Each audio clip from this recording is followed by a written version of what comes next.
Crime की ये कहानी में आज एक ऐसे कत्ल का किस्सा है जिसे देखकर और सुनकर ये यकीन कर पाना मुश्किल हो जाता है कि आज भी ऐसे लोग हैं जो किसी इंसान के साथ ऐसा सलूक कर सकते हैं, जिसे देखकर और जिसे सुनकर आपकी भी रूह फना हो जाएगी। तो नमस्कार, मेरा नाम है रियाज और आप सभी लोगों का एक बार फिर से स्वागत है हमारी इस हैरत अंगेज कहानी की सीरीज के एपिसोड नंबर 2 में। तो चलिए कहानी की शुरुआत करते हैं। ये एक मर्डर का किस्सा है, लेकिन इतना परफेक्ट मर्डर जिसकी थ्योरी तो सुनी और सुनाई गई, लेकिन पुलिस को न तो कभी उसके सबूत मिले और ना ही कोई ऐसा चश्मदीद जिसने कत्ल होते हुए देखा।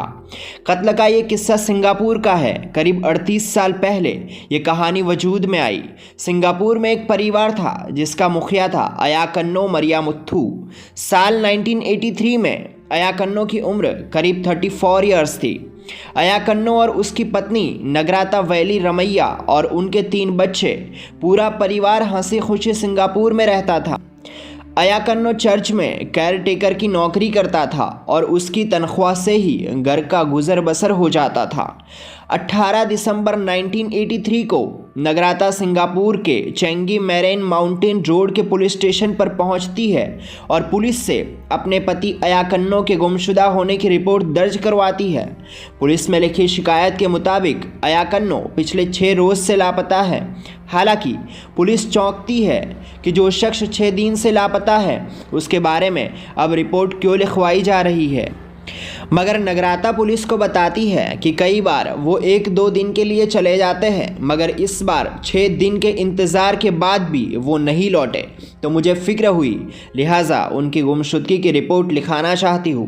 पुलिस नगराता की रिपोर्ट लिख लेती है। नगराता पुलिस को बताती है कि अयाकन्नो उससे कैसीनो में जाकर जुआ खेलने की बात कहकर घर से गया था। पुलिस कैसीनो में जाकर जुआ खेलने की बात सुनकर बुरी तरह चौंकती है, क्योंकि सिंगापुर में आमतौर पर जुआ खेलने का शौक़ अमीर लोगों को ही होता है, क्योंकि मामूली हैसियत के आदमी का जुआ खेलना करीब करीब नामुमकिन जैसा है। असल में इसमें बहुत पैसा लगता है और अयाकन्नो की पत्नी ने पुलिस को जो बताया उसके मुताबिक उनकी हैसियत ऐसी नहीं थी कि वो जुआ जैसी लत को बर्दाश्त कर सके। पुलिस ने तब जांच शुरू की। पूछताछ करने के बाद अपने मुखबिरों के नेटवर्क को एक्टिव कर दिया। तमाम खबरियों को अयाकन्नो की तस्वीर देकर उसका पता लगाने के लिए सभी दिशाओं में रवाना कर दिया। कुछ वक्त बीतने के बाद जब अयाकन्नो का कहीं पता नहीं लगा तो पुलिस ने मामला ठंडे बस्ते में डाल दिया। परिवार भी गरीब था, लिहाजा पुलिस को मामला नज़रअंदाज करना ज़्यादा मुश्किल भी नहीं लगा। हफ्तों महीनों के बाद साल भी बीत जाता है, इसके बावजूद अयाकन्नो का कोई सुराग नहीं मिला। बात 1983 में शुरू हुई थी और 1987 तक अयाकन्नो का पुलिस कुछ भी पता नहीं लगा पाती। रिपोर्ट दर्ज होने के 4 साल बाद 9 जनवरी 1987 को अचानक कुछ ऐसा होता है जिसे सुनकर पुलिस बुरी तरह से चौंक पड़ती है। डिटेक्टिव अलार्म लाई के पेजर पर एक मैसेज आया। ये मैसेज डिटेक्टिव के मुखबिर का था। उसने डिटेक्टिव से एक खबर के सिलसिले में मिलने की हसरत जाहिर की। डिटेक्टिव अपने मुखबिर को मिलने के लिए बुला लेता है और फिर वो खबरी जो कुछ भी बताता है उसे सुनकर डिटेक्टिव ज़ोर ज़ोर से हंसता है, क्योंकि जो कुछ भी उसके मुखबिर ने बताया उस पर किसी भी सूरत में कोई भी यकीन नहीं कर सकता था। इस पर मुखबिर पूरे दावे के साथ कहता है कि वो जो कुछ भी बता रहा है उसका एक एक शब्द सच है, मगर डिटेक्टिव किसी भी सूरत में उसकी बात को अपने गले से नीचे उतारने को तैयार ही नहीं हुआ। तो चलिए मैं आपको बताता हूँ कि उस मुखबिर ने ऐसा तो डिटेक्टिव को क्या बताया कि वो ज़ोर ज़ोर से हंसने लगा।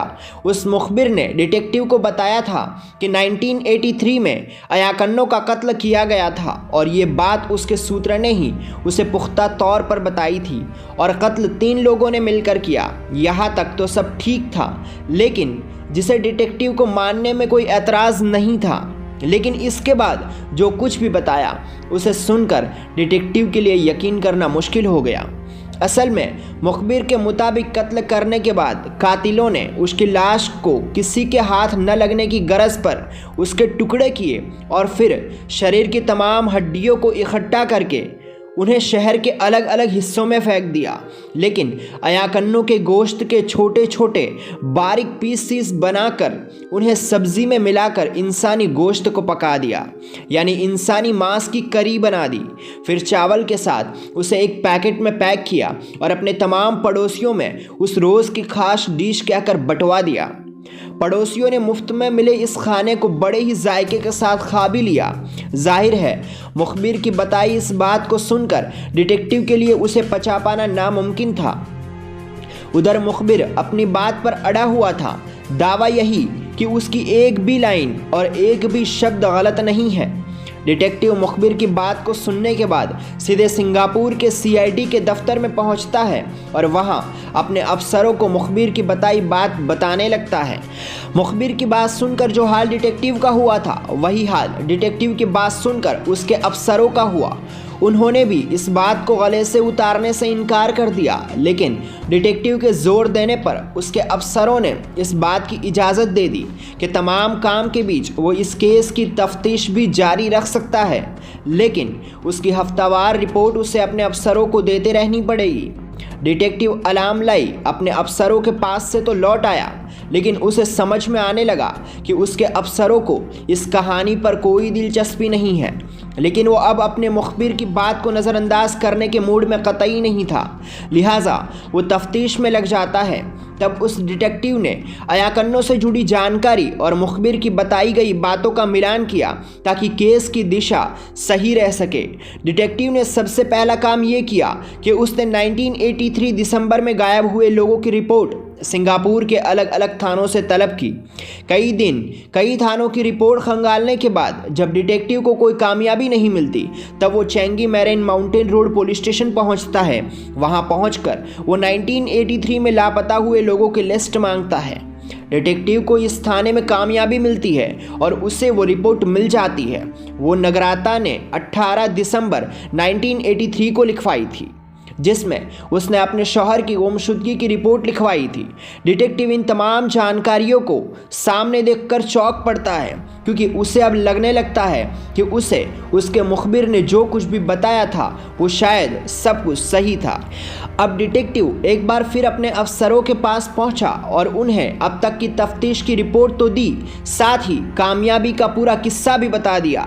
तब सीआईडी के अफसर उसे आगे की तफ्तीश के लिए हरी झंडी दे देते हैं। अब तक डिटेक्टिव को उस केस में दिलचस्पी पैदा हो गई थी। उसने सारा सच जानने के लिए अपनी तफ्तीश की रफ्तार और तेज कर दी।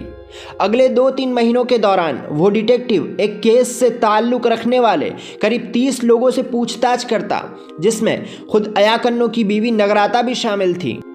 सभी से पूछताछ करने के बाद वो डिटेक्टिव अब एक बार फिर अपने अफसरों के पास पहुंचा और उन्हें बताया कि इस केस के सिलसिले में उसे कुछ लोगों पर शक है, लिहाजा पूछताछ के लिए उन्हें पकड़ा जा सकता है।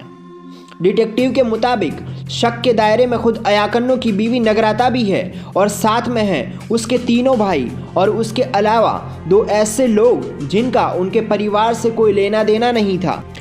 डिटेक्टिव अपने अफसरों को अपनी तैयार की गई थ्योरी को कुछ इस तरह से बताता है कि क्यों उसे अयाकन्नों की पत्नी पर शक है।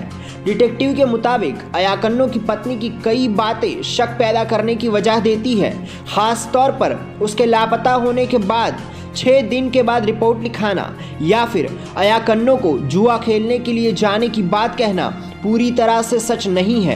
लेकिन एक सबसे अहम वजह सामने आई, वो ये थी कि जिस कंपनी के ज़रिए अयाकन्नो चर्च में केयरटेकर की नौकरी कर रहा था, उस कंपनी के मैनेजर ने बताया था कि अयाकन्नो ने परिवार की वजह से 22 और 23 दिसंबर की छुट्टी मांगी थी, जो मंजूर भी हो गई थी। लिहाजा जिसकी छुट्टी पहले से ही मंजूर हो, वो शख्स किसी भी सूरत में पहले छुट्टी नहीं लेगा। इसके बाद डिटेक्टिव अपने अफसर को बताता है कि ऐसा लगता है कि मुखबिर ने जो बात अयाकन्नो के बारे में बताई, उसके मुताबिक उसके मांस को करी में पकाया गया। ऐसे में ये काम किसी न किसी तरह के पेशेवर कत्लगाह में काम करने वाले कसाई का हो सकता है, जिसके पास अच्छे हथियार होते हैं। ऐसे में ये पता लगाना ज़रूरी है कि ऐसी कौन सी जगह हो सकती है जहां इंसानी मांस को आसानी से काट कर उससे जुड़े सबूतों को मिटाया भी जा सकता है। अपनी जांच रिपोर्ट का हवाला देते हुए डिटेक्टिव कहता है कि नगराता के 3 भाई हैं। इसके अलावा ये भी पता चला है कि अयाकन्नो कभी कभी शराब पीता था और शराब के नशे में अक्सर अपनी पत्नी से झगड़ा करके उसकी पिटाई भी कर देता था। पड़ोसियों ने इस बात की तस्दीक भी की है। अब ऐसे में सवाल यही खड़ा होता है कि क्या बीवी के साथ मारपीट करने की वजह से ही अयाकन्नो को मौत के घाट उतार दिया गया या फिर कोई और वजह थी। सीआईडी अफसरों को डिटेक्टिव की कहानी और थ्योरी सुनकर उसमें दम नज़र आने लगता है। फिर ये तय हुआ कि जितने भी संदिग्ध हैं सभी के घरों में अलग अलग छापा मारकर वहां तलाशी ली जाए और कत्ल से जुड़े सुरागों की तलाशी की जाए। हालांकि सीआईडी ये भी समझ चुकी थी कि वाक़ये को एक अच्छा खासा लंबा वक्त गुजर चुका है। ऐसे में किसी सुराग का मिलना करीबन करीब नामुमकिन है। अपने अफसरों से हरी झंडी मिलने के बाद डिटेक्टिव सिंगापुर में मार्च महीने में 5 अलग अलग जगहों पर छापा मारती है।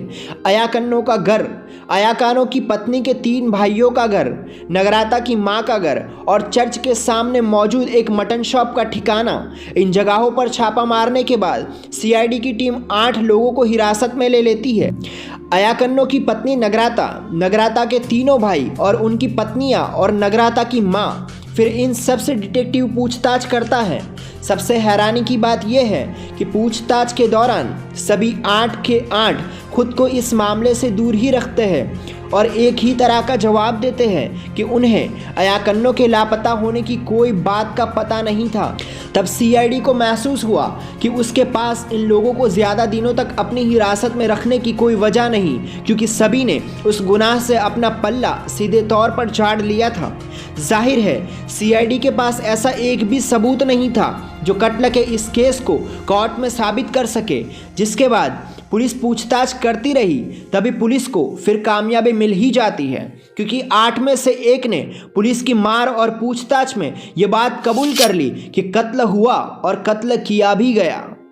सीआईडी के सामने जिसने कबूल किया उसी ने बताया कि अयाकन्नो को 12 दिसंबर को ही किडनैप किया था और किडनैप के बाद उसी रोज़ उसका कत्ल भी कर दिया था। जब डिटेक्टिव ने कत्ल की वजह जाननी चाहिए तो गुनाह कबूल करने वाले ने कहा कि अयाकन्नो अपनी बीवी को मारता पीटता था।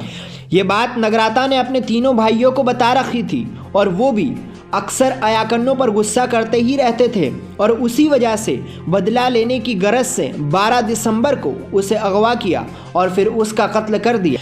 और वो कत्ल की पूरी कहानी बताता है। और कत्ल के बाद जब लाश को ठिकाने लगाने का मसला खड़ा हुआ तो यहाँ मटन शॉप का रोल शुरू होता है। असल में तीनों ही भाई मटन शॉप से मीट काटने वाले बड़े चाकू लेकर आते हैं और फिर बड़ी ही तसल्ली से उसकी लाश के टुकड़े करते हैं। शरीर की हड्डियों को एक जगह इकट्ठा करके उन्हें अलग अलग पॉलीथीन की थैलियों में पैक करके शहर के अलग अलग हिस्सों में फिकवा देते हैं। उसके बाद उसके गोश्त के बहुत बारीक टुकड़े किए जाते हैं। फिर उसे बड़ी सी कढ़ाई में सब्ज़ी के साथ मिलाकर पका देते हैं।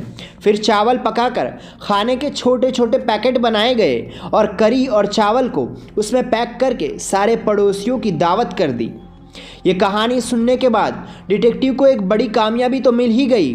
उसके सामने इकरारनामा आ गया, लेकिन इसका कोई सबूत नहीं था जिससे अदालत में इस मामले में सज़ा दिलाई जा सके। सबूत के बिना ये कहानी बस एक कहानी ही रह जाएगी।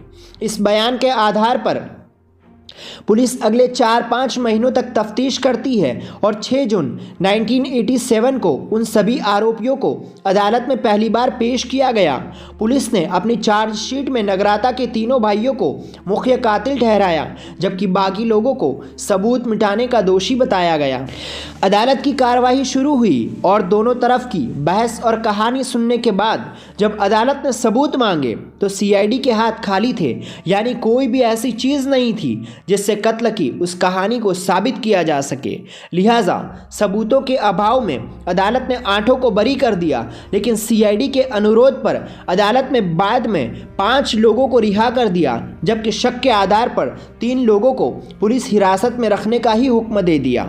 पुलिस ने हिरासत में आए 3 भाइयों से पूछताछ का सिलसिला आगे बढ़ाया और उनके बताई गई जगहों की तलाशी ली, लेकिन एक भी सबूत सीआईडी के हाथ नहीं लगा। अगले 4 सालों तक तीनों जेल में ही रहते हैं, मगर कोई फायदा नहीं हुआ। तब अदालत ने आरोपियों की अर्जी पर 1991 में उन्हें जेल से रिहा करने का फैसला किया। आरोपी बरी तो हो गए, लेकिन सीआईडी उनके पीछे लगी रही। लेकिन 4 साल और बीतने के बावजूद सीआईडी को कोई सबूत नहीं मिला। इस बीच मीडिया में ये करी मर्डर बहुत छाया रहता था, लेकिन वक्त गुजरने के साथ लोग अब इस किस्से को भूलने लगे थे। तभी इस कहानी ने एक बार फिर लोगों के जहन में दस्तक दी और 1995 में सिंगापुर में एक टीवी चैनल ने एक सीरियल बनाया जो इसी करी मर्डर पर आधारित था, और उसमें वही सारी कहानी को पर्दे पर उतारा जो कहानी पुलिस की थ्योरी थी। उस सीरियल का नाम था डॉक्टर जस्टिस। इत्तेफाक से तीनों भाइयों ने जब उस सीरियल को देखा तो अदालत का दरवाज़ा खटखटाया। उनकी दलील थी कि सीरियल के ज़रिए उन्हें बदनाम किया जा रहा है, जबकि अदालत ने उन्हें बाइज्जत बरी किया है, और वो भी सबूत और सुरागों के अभाव में। लेकिन अदालत ने उनकी दलील को ये कहकर ठुकरा दिया और सिंगापुर के टीवी चैनल के हक में फैसला दिया कि जो सीरियल टीवी चैनल ने बनाया वो मीडिया में छपी रिपोर्ट पर आधारित है, और चूंकि ये कहानी एक काल्पनिक कथा के डिस्क्लेमर के साथ प्रसारित की जा रही है, तो उनके खिलाफ कोई कार्यवाही करने का कोई सवाल पैदा नहीं होता। अब इस किस्से को 38 साल हो चुके हैं, यानी सिंगापुर पुलिस की ये थ्योरी तो सही है कि अयाकन्नो जिंदा तो नहीं है, वरना इतने वक्त में कहीं न कहीं लौट के दिखता ज़रूर। और 35 साल पहले पेजर पर भेजी उस मुखबिर की कहानी को भी गलत नहीं कहा जा सकता। तो ये थी अयाकन्नो की कहानी, जिसके कत्ल के बाद उसके गोश्त की करी बनाई और पूरे मोहल्ले को खिला दी। अगर आपको कहानी पसंद आई हो तो हमारे इस वीडियो को लाइक करके हमारे इस चैनल को सब्सक्राइब करना बिल्कुल मत भूलना। तो चलिए मिलते हैं नेक्स्ट कहानी में, तब तक के लिए बाय बाय, टेक केयर।